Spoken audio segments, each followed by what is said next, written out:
എന്നെ സംബന്ധിച്ചിടത്തോളം എൻ്റെ പ്രഗ്നൻസി ജേണി ഒട്ടും സുഖമുള്ളതായിരുന്നില്ല. ആദ്യമൊക്കെ ജോലിയും പിന്നെ പറ്റാവുന്ന സമയമൊക്കെ പുറത്ത് അടിച്ചു പൊളിച്ച് നടന്നിരുന്ന ഞാൻ പ്രഗ്നൻസി കൺഫേം ആയതിനു ശേഷം ഏത് നേരവും വീട്ടിലിരിക്കേണ്ട അവസ്ഥയായി. അതിന് കാരണങ്ങളുമുണ്ട്. പ്ലസൻ്റ പ്രിവിയ എന്ന് പറഞ്ഞ കണ്ടീഷനായിരുന്നു എൻ്റെ പ്രഗ്നൻസിയിലുടനീളം. അതുകൊണ്ട് തന്നെ എനിക്ക് ഫുൾ റെസ്റ്റും റെസ്ട്രിക്ഷൻസും ഒക്കെ ആയിരുന്നു. അങ്ങനെ കാത്തിരുന്ന് കുറേ മാസങ്ങൾക്ക് ശേഷമാണ് ഞാനൊന്ന് കാഴ്ചകളൊക്കെ കാണാനായിട്ട് പുറത്തേക്ക് പോകുന്നത്. നെന്നുൻ്റെ ഈ പ്രായത്തിൽ അവൾക്ക് കാണാനായിട്ട് പറ്റിയ കാഴ്ചകൾ എന്തൊക്കെയാണെന്ന് ഓൾറെഡി ഇൻസ്റ്റാഗ്രാമും യൂട്യൂബൊക്കെ വഴി സെർച്ച് ചെയ്ത് കണ്ടുപിടിച്ചിട്ടുണ്ടായിരുന്നു. അതിലുള്ളൊരു ഓപ്ഷനായിരുന്നു എക്വോറിയം എന്ന് പറയുന്നത്. അപ്പോൾ നമുക്കിവിടെ ഏറ്റവും നല്ല എക്വോറിയം എന്ന് പറയുന്നത് ചാവക്കാടുള്ള മറൈൻ വേൾഡ് ആണെന്ന് പലരും പറഞ്ഞും അതുപോലെ വീഡിയോസിലും ഫോട്ടോസിലും ഒക്കെ കണ്ടിട്ടുണ്ട്.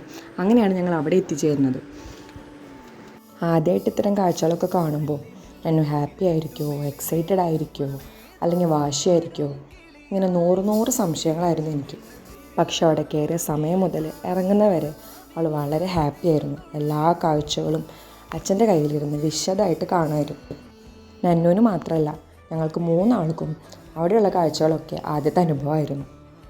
കുറച്ചധികം സമയം എടുത്തിട്ടാണ് അവിടെയുള്ള എല്ലാ കാഴ്ചകളും ഞങ്ങൾ കണ്ടു തീർത്തത്. ഒട്ടും ബോറടിപ്പിക്കാത്ത വളരെ നല്ലൊരു അനുഭവമായിരുന്നു അടുത്ത ഡെസ്റ്റിനേഷൻ എന്ന് പറയുന്നത് ഒന്നില്ലെങ്കിൽ ബീച്ച് അതല്ലെങ്കിൽ സൂ. അതാണ് ഇപ്പോഴത്തെ പ്ലാനിലുള്ളത്. അന്നത്തെ ദിവസവും ഇന്നത്തേതുപോലെ തന്നെ നന്നായിട്ട് സഹകരിക്കുമെന്ന് പ്രതീക്ഷിക്കാം.